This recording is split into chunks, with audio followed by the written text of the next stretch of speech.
For exclusive podcasts and more, sign up at patreon.com/partnersincrimemedia. This week's Law & Order Marathon winner is Monty Montgomery of Victoria, Australia. Monty will get a marathon decal showing they watched 26.2 hours of their favorite crime show. For next week's winner, sign up at lawandorderpodcast.com. I'm Kevin Flynn with Rebecca Lavoie and Josh Duggan, and these are their stories. You think you know who did it, but you don't know who did it. Law and order, law and order, law and order.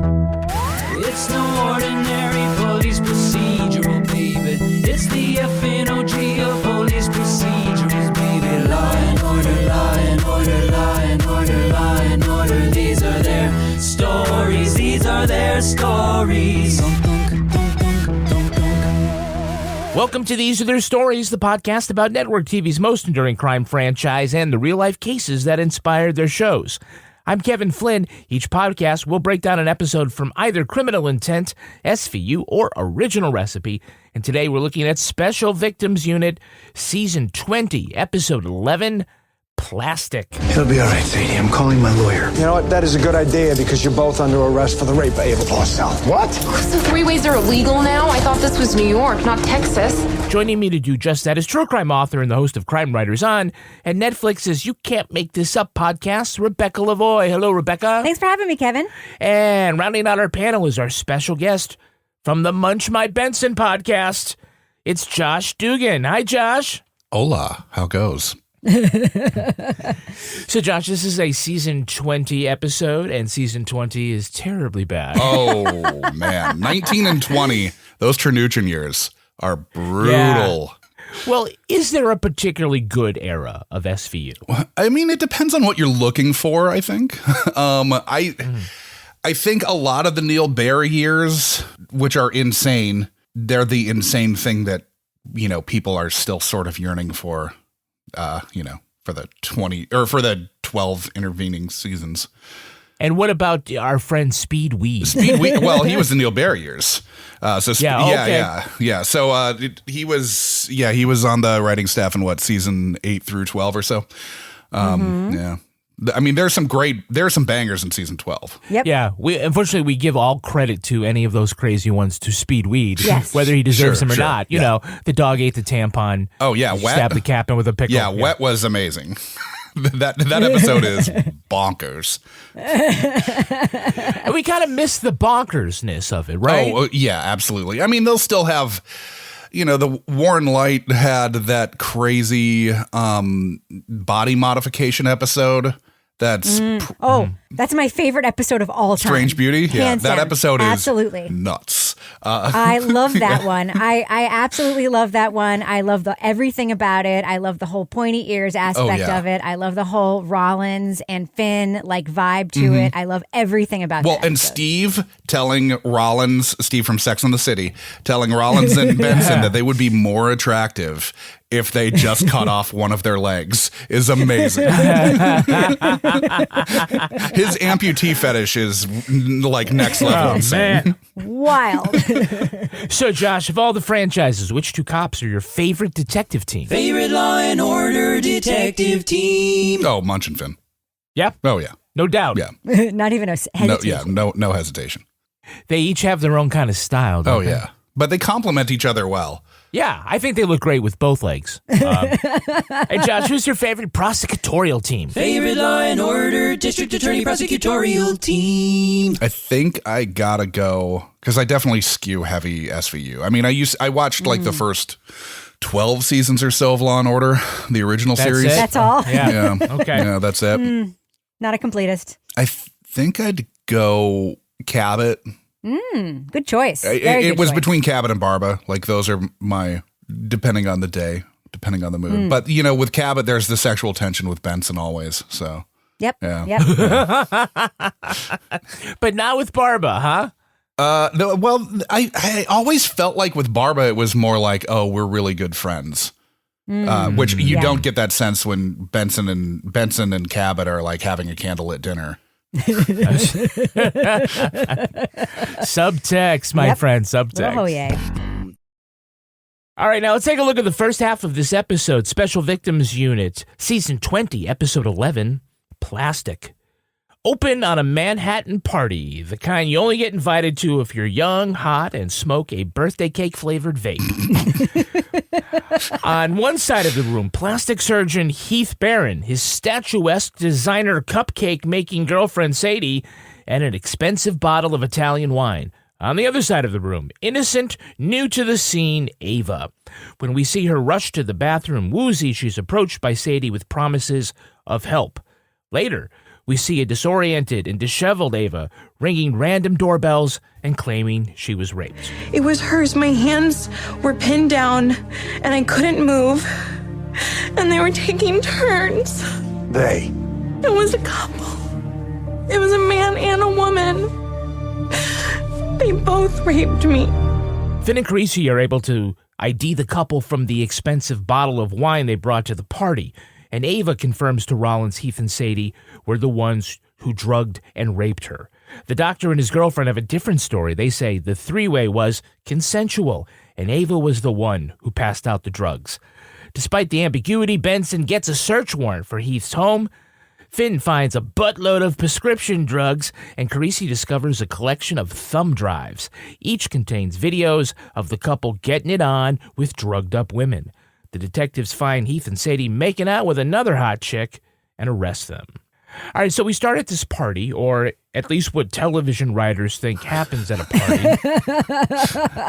There's a lot of girls kissing each other. There's heavy petting by a bunch of shirtless people in the bedroom. Hookah everywhere. Hookah. Music you can speak over. I mean, there's basically an orgy that breaks out in the host's bedroom that the host is not okay with, and ends. She's like, "Get out of my bedroom."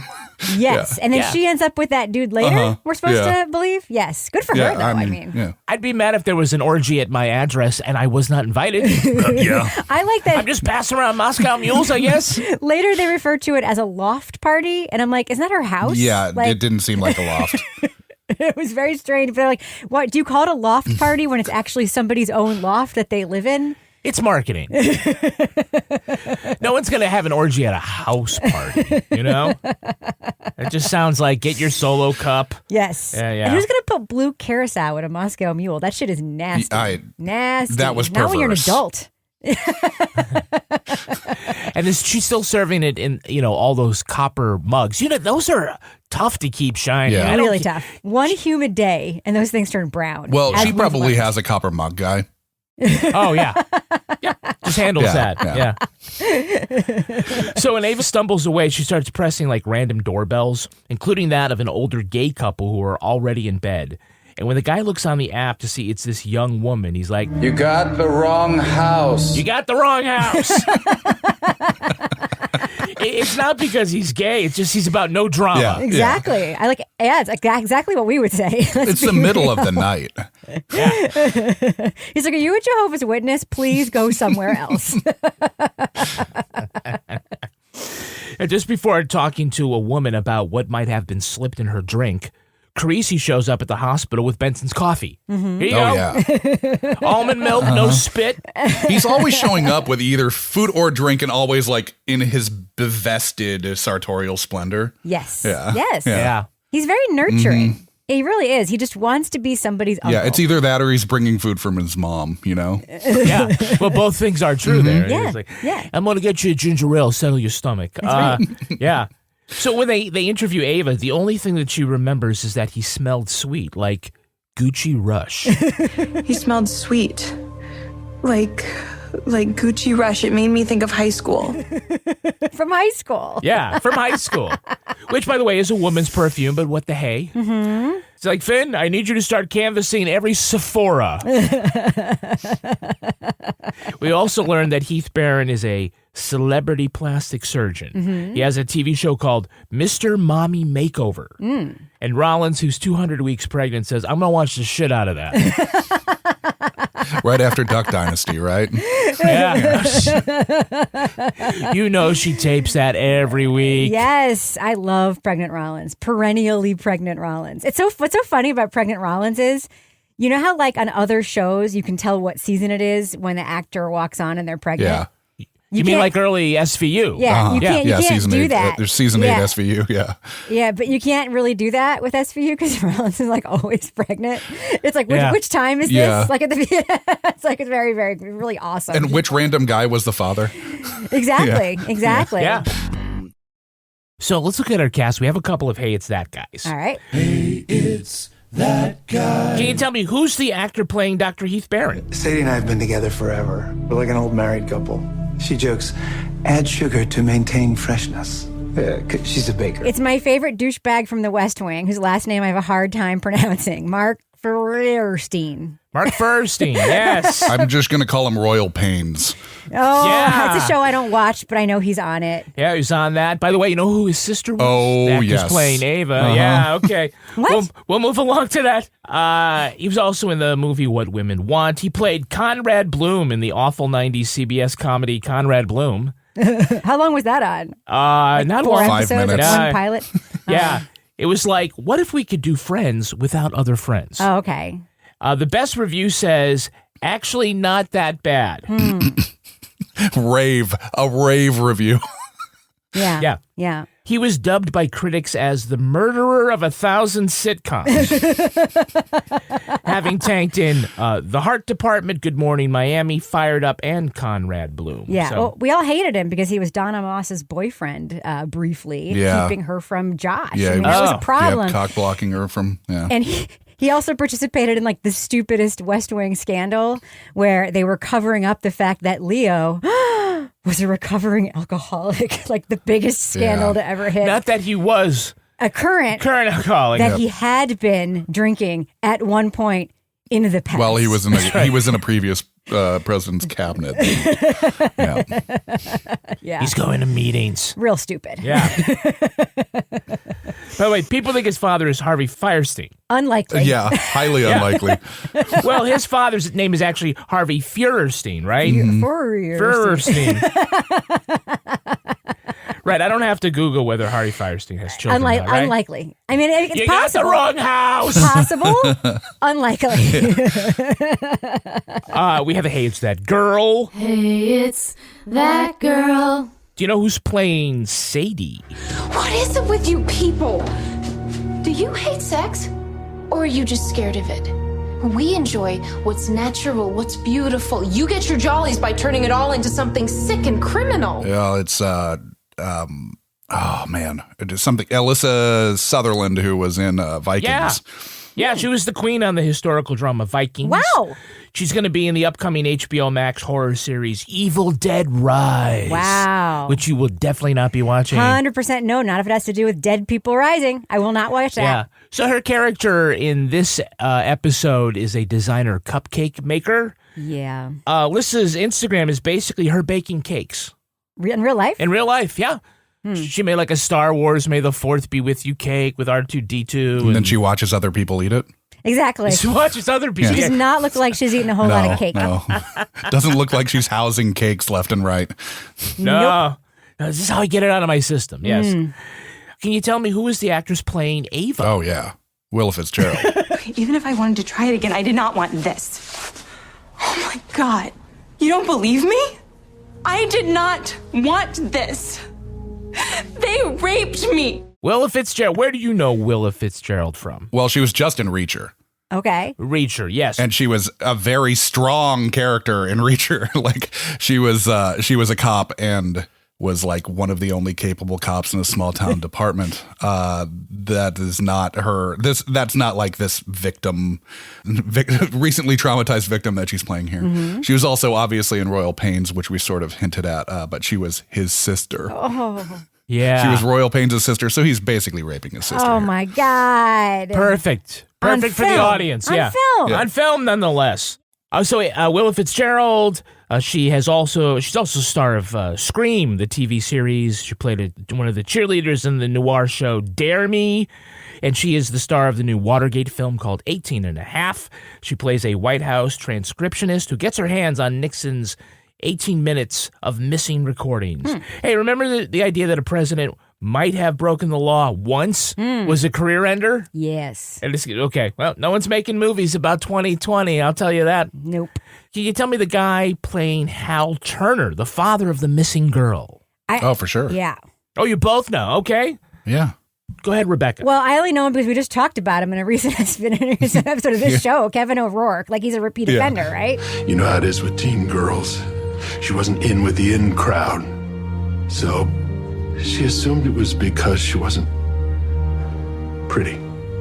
13 Law & Order appearances. He was Sam Tiffany in SVU and Sam, a different defense attorney, Sam, in the original series. I recognize him from talking about him on this podcast. Yep. Okay. He's also a doctor in a different episode of SVU, and he's like he was the alderman who became the mayor who became the sort of puppeted mayor in Boardwalk Empire. Yeah. Kevin O'Rourke. You guys ruined my line here where I was going to say he looks like Angela's dad from My So-Called Life if you were kept alive by IV fluids. Kevin O'Rourke. Yeah. Like dehydrated. Yeah. And he's like, a little bit bloated there. Yeah. He was also the star of a show with a special place in my heart. It's called Remember When, WENN. Okay. Yeah, it took place in the Rupert Holmes joint. It took place in a 1930s radio station where they do live radio with sound effects and things like that. It received many Emmy nominations for costume design. Well, it was also Rupert Holmes created the show. From Escape, the Pina Colada song? Yes. Oh, yeah. It's the first. It was the first AMC show, if I'm not mistaken. It did win several Cable Ace Awards, which are very prestigious at the time. Is that like a show that you think that you remember, like no one else remembers, and then you just met somebody else who remembers it? This is very. I just exciting. know about it because everyone from that show has been in SVU. I didn't realize it existed until we started doing a podcast about SVU and had like 90 different people who were in the Remember When cast. Amazing. That's like a show. There's a show that I remember that I don't think anyone else remembers. A show that Kyle Chandler was in like a really long time ago. Oh, you remembered, yeah? Homefront. Oh, that one, yeah. Am I you guys remember that show too? Because every time I bring it up, people are like they don't know what existed. I feel like I dreamed it. Anyway. Well, I used to see Adam and I lived in Austin when Friday Night Lights was filming, so I used to see Kyle Chandler all the time. Lucky man. Like it was like he would rent boats from us. Oh. So he was a super nice guy, like good to crazy hear. Nice. One of the nicest celebrities I think I've ever dealt with. And I worked in the industry too. So glad you said that. Imagine if it were the opposite. Kyle Chandler is a prick. Ah! Yeah. Okay. You know where Kyle Chandler's from? No. He's from Loganville, Georgia, which is where Rollins is from. Oh, now we know who the father of that baby is. One of them. Yeah. Which one? By the way, can you tell me who's playing Tamara Kimball? That's the woman who owns that cabin in the woods. When he came to look at the place, we had a cup of coffee and a long talk, and he told me he was fixed on this med student. But she was living with another guy who worked construction. No. Oh, yes. Because she's in organized crime. Yeah, her name's Carol Lagerfeld. She's best known as the Grande Dame Cece Rhodes in Gossip Girl. Wow. And she is also in Rebecca's favorite show with the absolute lowest stakes, Sweet Magnolias. The worst show on Netflix. Yeah. That's saying something because Netflix has a lot of stinkers. It is so bad. It is so bad, and I watched the whole fucking thing. Yeah, it's like Steel Magnolias if there was zero conflict. And Nice. zero care about what critics or anyone else thinks about the writing. Yeah. And where ladies get together and drink margaritas with no ice in them. Yes, and where a deep southern town has no racism. Yeah. It's perfect. She's had 8 Law & Order appearances over 4 shows with, a recurring role on Organized Crime as Agnes, mob guy Reggie's mom, who has trouble communicating. Boy, does she. Yeah. After her arrest, she was wheeled into court in a wheelchair and then tried to shoot Stabler with a gun that she had hidden under the wheelchair. Oh. See, I think that makes sense because you got to take your shot there because there's no ramp on those courthouse steps where everyone else gets shot. True. All right, Benson tells Rollins that... You know, we've heard this sex game's gone wrong story 100 times before. You buying it? Oh, Botox and cupcakes? Sounds tempting. There's Botox and cupcakes. Yeah, as she's ripping open a big old bag of pretzels. Great. She also thinks the doc is hot. Yeah. Not so much. Hot. I don't see it. But come on, Amanda, fuck the cupcakes. You're there for the dick, right? Rollins' standards are very low. That has been established. Well, yeah, she's also pregnant right now, so she might actually fuck a cupcake. Yes. Yeah. She also fucked her sponsor in the 12-step program, by the way. Yeah. She does not exactly have like the world's best judgment when it comes to men. I think that has been firmly established. Yeah. At least she's with Carisi now. Exactly. Yeah. Thank God. Yeah. By the way, in all the years, how many cupcakes have you seen Rollins put in her mouth versus pretzels? No, I'm just going to leave it there for dicks. But I guess no. Sure. We're not shaming Rollins. I followed. We're not shaming Rollins. She just has bad judgment, and she's not a real person. Exactly. That's true. So you can say what you want about her. Finn and Carisi search the house, and they find a whole bunch of medicine and a ball gag. And what are they actually looking for? What kind of evidence are they supposed to find? I don't know. Semen? Yeah, they already said it's going to be there. Yeah. Well, see, I've been watching House a lot lately, so I'm just assuming they're looking for whatever they're lying about. He's got some weed over here. He's got a prescription for this, too. Hey, whatever happened to bottles of champagne and candles? You don't really want me to answer that, do you? No. Actually, I'm very confused about this because you would think if these people believed they were committing crimes, they would not have evidence just like right there, right? Yeah. So, although they did record a rape. Yes. Several, apparently. And but it was only not really. Yeah. Well, that's a major question. Let's get to that in the second half. Dangling participant. Well, let's get to that in the second half. Yeah, put a pin in that. That being said, this was a very explicit episode of SVU. Some episodes are more explicit than others. This was a particularly explicit episode, I think. Yeah. Although if you froze it on any of those recordings, nothing actually makes sense. Like when all three of them, when it's the Jenny Adams tape, Jenny Adams is laying down, her legs are crossed and over to the side, and then Royal Pains is like sort of on top of her, sort of almost, but in a way that like it's hard to see how any stimulation would have been happening. Yeah. And then she's got Sadie over her chest, like laying over her chest, like sideways. And you're just like, no, sex doesn't work this way. No. It looks like something from the WWE. Right. But it's... Oh, yeah. It looks like a dog pile. It's also pretty clear that this guy doesn't actually get boners because he's able to just stand up in the restaurant and when he's like hanging out with the two women and making out with both of them and like... He doesn't grab a menu to cover up or anything. No. Yeah. No, well, that's among the drugs there that he still has to take, the little blue pill. By the way, they find them right when it comes time to put the cuffs on him, like at this weird club. Excuse me, Dr. Barron. Is there a problem, detectives? I know you searched our house. All the drugs were legal. You could have just asked. Look, I've been accommodating, polite. I know you're just doing your jobs, but this is getting irritating. Oh, it's getting irritating. Yeah. Heath, can they do this? Remember, they were accused by the police of drugging and raping a woman that day. And now they're trying to do it again. Yeah. I mean, can't you cool it off till the weekend, man? Nope. Apparently not. When does she have time to make those cupcakes and when does he have time to do that plastic surgery? That's the real question. 9 to 5, and then they're their own people after that. Okay, if you were in that restaurant, if you were in Kaidao, which is actually a place, I was shocked that this is a real restaurant that with a bed in the back. Well, they say it's a private booth, but it looked like a bed, like on first pass. And then second time I was like, I guess maybe it's not a bed. But like, if you look where they're seated, there are tables that are overlooking where they're basically. Isn't a private booth just a booth, right?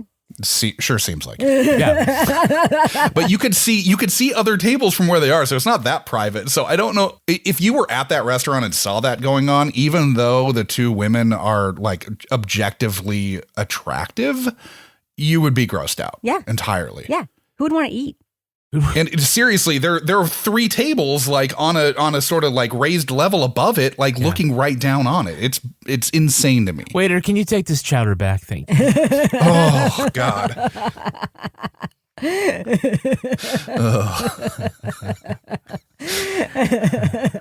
I'll have the tuna. Hey, now let's take a look at the second half of this episode. The detectives confront Heath and Sadie with the videos of them getting it on. You and your girlfriend got quite a collection of sex tapes, Heath. If watching sex is now illegal, you're going to have to arrest 90% of the country. Well, that's a good point. But some of your victims were too high to consent. That woman is unconscious. She's not unconscious. She's pretending to be unconscious. The women in the video say all the acts were consensual, and Heath and Sadie go on TV to accuse Ava of looking for a payout. That causes Ava to withdraw her complaint, and the case stalls. Meantime, Carisi finds an encrypted video showing a teen about to go down on an older man. He thinks the guy is Heath back in the day when he was in medical school. Benson learns the girl in the photo is Cece Taylor, who's been missing for more than a decade. Her dad tells Liv, "What the hey? Maybe it's best she's dead now." Carisi and Finn located the cabin Heath rented back in the day and matched the video to a corner of the basement. That's when Finn notices a cutout in the wood paneling. They rip open the wall and find a young girl's skeleton. Rollins says, wait, the DNA of the dead girl doesn't match Cece's. Benson shows the tape to Sadie, who says, "What the hey?" That's when Liv figures out Sadie is actually Cece. The dead girl is named Moira, who Heath said just took off. That's when he and Cece/Sadie got together, with the plastic surgeon changing her face and her name. Sadie also admits to giving Ava all those drugs before the assault. After an inappropriate discussion about a pregnant woman's body, Rollins tells Heath that he's under arrest for murder. In the end, Mr. Taylor is reunited with the daughter he'd long thought was dead. Okay, this isn't a great episode of SVU, I will say that. Season 20 wasn't a great year for SVU either. Not a great season. It is, though, my favorite kind of season 20 episode. I know what you're going to say. In which Peter Stone is only on the telephone. We don't have to see him. I saw him in the opening credits and I was like, oh no. And then he wasn't in it and I was like, all right. Great. Oh, Peter Stone, no. Well, they could have had him come in for just one scene with his shirt like unbuttoned down to his like bottom of his sternum and just like being ripped. Yeah. But they don't have time to explain all this shit to him again. It's Yeah. It's pretty clear that at some point through the season, they realized it just wasn't working out because he's just like in it like less and less and less as the season progresses. Thank God. They're like, on paper, it was a good idea. So let's just start wrapping it up. On paper, it was not even a good idea. Do you remember during season 20 that we had a special episode where we basically asked people whether we should kill this show? Yeah. I mean, our own podcast, we're like, come on, guys. Yeah. It's really bad. But yes. They turned it around. Yes. For a little while, anyway. Yes. Do you remember in this season of SVU, there was an episode in which Olivia Benson tells Peter Stone that her son Noah needs more masculine energy in his life? Jesus That was Christ. actually a piece of dialogue that happens in this season of SVU. Yeah. This was a freaking terrible season. Remember the guy sleeping with his own daughter? Exactly. Didn't know it? You've been sleeping with your own daughter. Well, that was a classic episode of SVU. So all the interrogation scenes are just excuses to confront each character with their own sex drive. You wouldn't mind that, would you, Detective? Two women, both melting under your touch. Every erotic sense in your body churning and churning until they all explode simultaneously in total mental and physical ecstasy. Mm-hmm. Remember how it would randomly be that someone would say something that reminds Benson of her barren uterus all those years? Yes. Well, now we have people trying to remind her about the cobwebs on her vag. Oh, yeah. Have you ever made love to a woman? Oh, I know you want to. You want someone who understands you, your needs, your fantasies, your body. Someone with gentle lips and a curious and generous tongue searching your mouth while a man takes you hard, rough. No, that's okay. The two of them in questioning, like when they're in interrogation, everything coming out of their mouths is disgusting. Like I was nauseated with like every single thing that they were saying. And you're just like, oh, I don't know if you've ever had like creepy swingers in your life. No. Have you? I mean, I've worked with people who are creepy swingers. Okay. Yeah. Or like had them in like. Keep going. Yeah. And so like just hearing this dialogue coming out. And I mean, again, clearly Alyssa Sutherland is paid to be attractive. Yes. Like, like, I mean, just objectively, but like hearing the dialogue come out of her mouth is still disgusting. And you're like, how can this person who's this like clearly lovely, like yes, easy on the eyes, yes, how can this person saying things that are like so pro-sex be so repulsive? Exactly. And they found a way. They did. I guess a hat tip to season 20 SVU writing staff, Chernuchin's boys. I'm going to point out that when they ask if they'd ever been with another woman, neither of them said no. Just point it out. Yeah. Sometimes you don't want the ponus in the vagoo, I guess. Well, you know that Rollins has. Rollins has, yeah. Well, and Benson and Cabot were the loves of one another's lives, so. Yeah, okay. Yeah, again, have an opportunity to swat down the rumor and decide not to take it, so. Yeah, it's true. Got to keep hope alive. They're showing one of the women in pain from a sexual encounter, and that's when Sadie says she's orgasming. Ugh. That's Jenny Abrams. And she looks like she's in quite a bit of distress. Oh, she was orgasming. It was a big one. They say if you put photos side by side of people in pain and people orgasming, it's hard to tell the difference. Man, of all the verbs in the English language to describe that, I don't know if that's the way I would phrase it. And then she follows it with, it was a big one. It was a big Like, her saying orgasming is so much worse than if she'd just been able to say coming on network television. Yeah. Yes. Because it's obviously like what's going on here. It's S&P saying, oh, no, we can't have them say coming. Let's have them say orgasming, which is fucking disgusting. Why can't it just be like, detective, she's just getting the poison out. Or she's just e-jacking. She's e-jacking, yes. That should have been Olivia's first clue that this girl never finished high school. Just going to say it. On the SAT, she didn't do well in the synonym section. I like that Sadie clearly wants to get her fuck on with Benson, though. Yeah. Yeah. She's 5'11". She's like, I'm going to make a woman out of you. It's so funny when that first shot of Sadie and Royal Pains where Royal Pains is like dwarfed by her. Yeah. Like, they are standing next to one another. And I mean, granted, she's in heels, but she is like 6 inches taller than him. At least, yes. She is a Viking queen, as we've established. Yeah. Yeah. So Finn and Carisi go to this little cabin that Heath rented while he was in medical school. And Mrs. Kimball lets them into the basement where they spot what could be a hidden space behind a wood paneling. And then they ask Mrs. Kimball, Mrs. Kimball, would you do me a favor and wait for us upstairs? Oh, sure. do you mind if we rip up your basement? Do we have permission to search the premises for evidence? Right. And could you get us a crowbar? Yeah, there you go. Exactly. Could you just go upstairs and get us a spot of tea and then bring it back downstairs in china cups? I gotta ask, why does the skeleton fall out in one piece? Because it's TV, Kevin. Well, I mean, apparently he left the body standing up. Yep.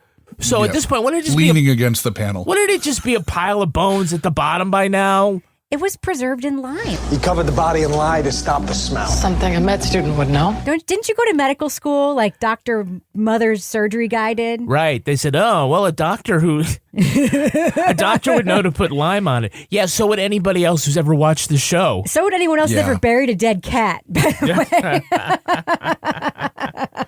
Oh, a dead cat, Rebecca?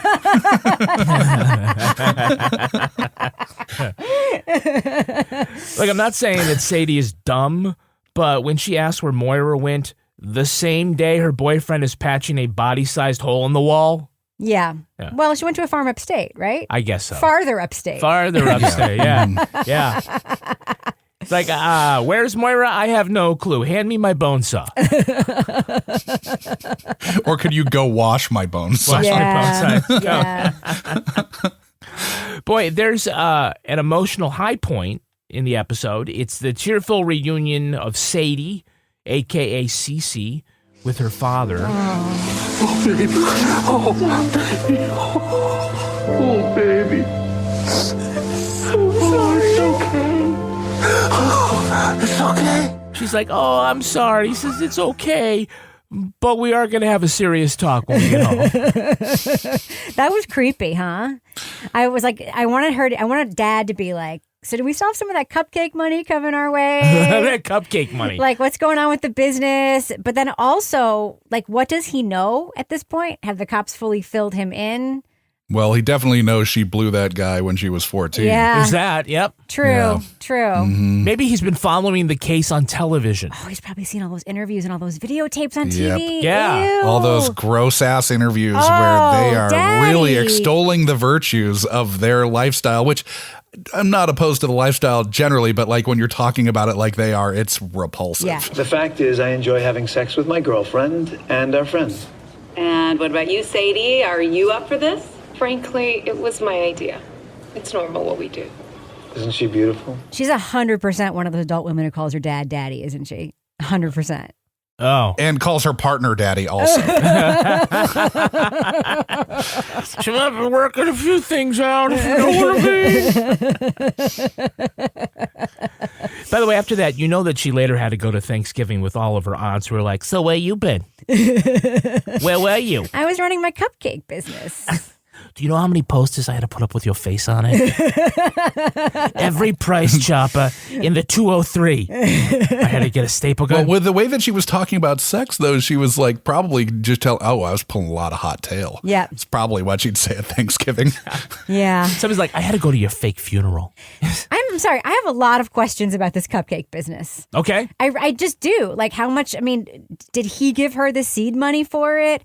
Usually people who go into those kinds of businesses, like, they were rich first, like they had a rich dad, and like that's how they went into it. Like, how did she start this business? Is it really a famous business? I'm sure it was TV show money. Probably it was TV show money. But yeah. where is she making these cupcakes? She probably outsources it. It's like just her name on the brand, right? Oh, yeah. I have so many questions. I think there are also some weird issues with none of this making sense, which is really, that obviously season 19 and 20, like they don't understand how story works. True, because we had a good rape story, and why didn't we just leave it at that? Why did it have to turn into a body behind the wall story? Why? Oh yeah, absolutely. Yeah. And like the rape doesn't make sense because there are like, despite all of these other tapes, there's no other instance of that being their MO. Exactly. So like, why would they have done this here?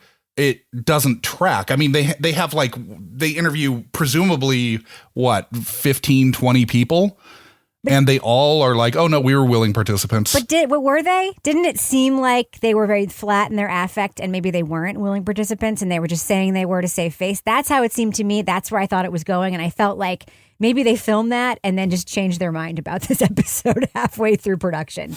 I mean, that's possible. It definitely, like, I don't think there's a way that it plays on screen where we can assume that some of them have been unwilling participants. I mean, there are definitely people who are like ashamed to have been brought in, but are then like, whatever. I mean, I did this. Like the lawyer lady.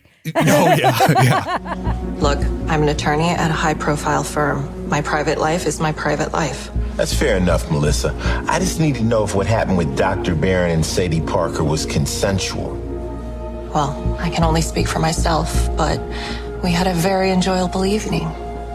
Can I go? I love the one who's like, you watched, and then she's like, cool. All right, now let's take a look at the real-life story that inspired this episode. It's time for Rip from the Headlines. You think you know who did it. You think you know who did it. But you don't know who did it. You don't know who did it. Rip from the Headlines. This episode is based on the case of Dr. Grant Robicheaux and his girlfriend, Cerissa Riley. The surgeon appeared on a dating reality show. In April of 2016, Robicheaux and Riley met a woman at a bar, invited her to a party, then went back to his place. The woman said the couple gave her a powder that paralyzed her. She said Robicheaux raped her while Riley filmed it. In October, neighbours reported two women screaming for help. They said they blacked out and awoke when Robicheaux assaulted one of them. The women were so drunk, however, the cops made no arrests. Later, another victim said she locked herself in the loo while Robicheaux and Riley had an argument. She sneaked away after taking photos of their driver's licenses. In all, 8 women came forward with assault claims. A search of the home turned up drugs, guns, and hundreds of videos. Though the district attorney indicated the video showed many more victims, to date, none have been identified. After the election, the new DA said the case was politically motivated and tried to drop the charges, but a judge refused to dismiss the case. 6 years later, Grant Robicheaux, Cerissa Riley, and their alleged victims have yet to have their days in court. Okay, so Robicheaux gave one of the women a cocktail. She said, boy, this tastes funny. Does it have GHB in it? And he said, yep.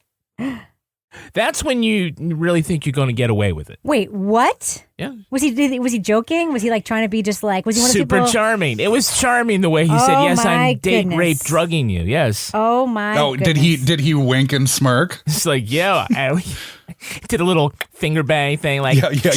Pistol wink. Yeah, pistol wink. Yeah. Wow. Holy wow. It's sort of like after someone does something horrible to you and they try to gaslight you by joking about that horrible thing they did. Like after they slap you in the face and they say, that was a real slap in the face, wasn't it? Kind of thing. Jesus.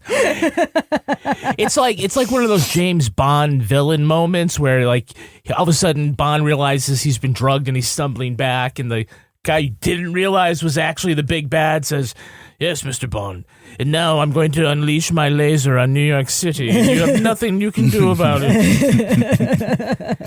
So the assaults happened in 2016, but the search warrants weren't issued until 2018. Wild. Jesus. It was the focus of an intense district attorney's race in Orange County. The challenger, Todd Spitzer, accused the incumbent Tony Rakakakis. Nice job, Kevin. I'm sure it's exactly how it's pronounced. Rakakis. He accused him of waiting and timing the indictments for right before Election Day. I'm sure that's what happened. He held this press conference and described, all the videos that they found. And he said 100. I'm not going to say it's dozens. I'm not going to say it's hundreds. And then some reporter asks and says, like, how many victims do you see on all these different videos? And he said, could be up to 1,000. Oh. The question actually was, like, how many videos do you have, not how many victims? Yeah. But the DA just kind of let it stand that everybody got it wrong. It said they might have raped 1,000 women. Yet they waited 2 years to indict them? Yeah. Nice. After he won the election, Spitzer tried to tell the judge that he wants to drop the case, that they reviewed the evidence, they can't get a conviction, and the victims are unreliable. And the judge would not let him drop the case. No shit. He shouldn't have. Yeah. There's a lot of talk about there was a review and within the department that he was definitely shopping this to one of his prosecutors who would drop it, and none of them would until he brought somebody else in. Well, ladies and their sexy parts, we are not reliable. Yeah. Well, it's been kind of trying to figure out why would he, in such a high-profile case, decide he wants to drop the charges. It has been reported that right before asking the judge to dismiss, DA Spitzer accepted a $2,000 campaign contribution from Robichaux's defense attorney. Oh, Jesus Christ. $2,000 is all it took? Just $2,000, yeah. I bet there was the promise of more. Could have been the promise of more. It can't be $2,000. Yeah, I suppose that's the down payment. And the remaining 18 or whatever is. It was like $2,000 and I'll get a coalition of XYZ bundle, blah, blah, blah, bullshit. Oh, I blah, bet the promise was sex. Yeah, I bet there's or was there cupcakes. He'd be welcomed into their marital bed. Yeah. I bet there's an individual campaign contribution limit in that race, right? Like there is around here, like whatever. Yeah. And it was like this, but I will blah, blah, blah, blah, blah. I bet. It had to have been. Yes. In my opinion. In your opinion. Yes. So Dr. Grant Robicheaux is still listed on the WebMD Physician Finder. He has 4.5 stars. Oh, Jesus fucking Christ. Here is one of the reviews. Dr. Robicheaux is actually a good physician. He did repair surgery on my knee. So far, the courts have not found him guilty of any wrongdoing. So I would recommend. Oh my God. I would recommend. I love the actually, the qualifier of actually a good physician. Love his mom. Love his mom, yeah. Would recommend. I doubt that anything bad will happen while you're paralyzed. Oh my God. This is terrible. I can't even. You know what else is terrible? His hair in the courtroom photos. Well, that is going to do it for us. We want to thank our guest, Josh Duggan. Josh, where can our listeners follow you online? It's Munch My Benson on Twitter, Facebook, and Instagram. You can go to munchmybenson.com for most of the podcast info. We have a Patreon, but I'm not going to plug that here. Do it. Because that Plug would be it. weird. So it's just patreon.com/Munch by Benson. And obviously we're on, I think, every podcast platform, everyone I've ever heard of. So yeah, you can find us pretty easily. And Rebecca Lavoie, how can our listeners follow you? They can find me on the These Are Their Stories podcast at Crime Writers On, and my socials are at Reb Lavoie. And you can track me on Twitter at Kevin P. Flynn. You can also tweet to us at Law & Order Pod or follow us on Instagram at These Are Their Stories Podcast. Our newsreader was Cy Frater. Our theme music was composed and performed by Uncanny Valleys. Content assistance from Travis Roy. Lily Flynn handles promotions. To get ad-free episodes of These Are Their Stories a week early, sign up for Stitcher Premium. All clips in this podcast were used in compliance with the U.S. Copyrights Act fair use exemption for criticism and commentary. Go to lawandorderpodcast.com to sign up for our newsletter for a chance to be our next Law & Order Marathon winner. These Are Their Stories was recorded in the Yoga Loft above the Bodega in Bay St. Louis, Mississippi studio and is a production of Partners in Crime Media.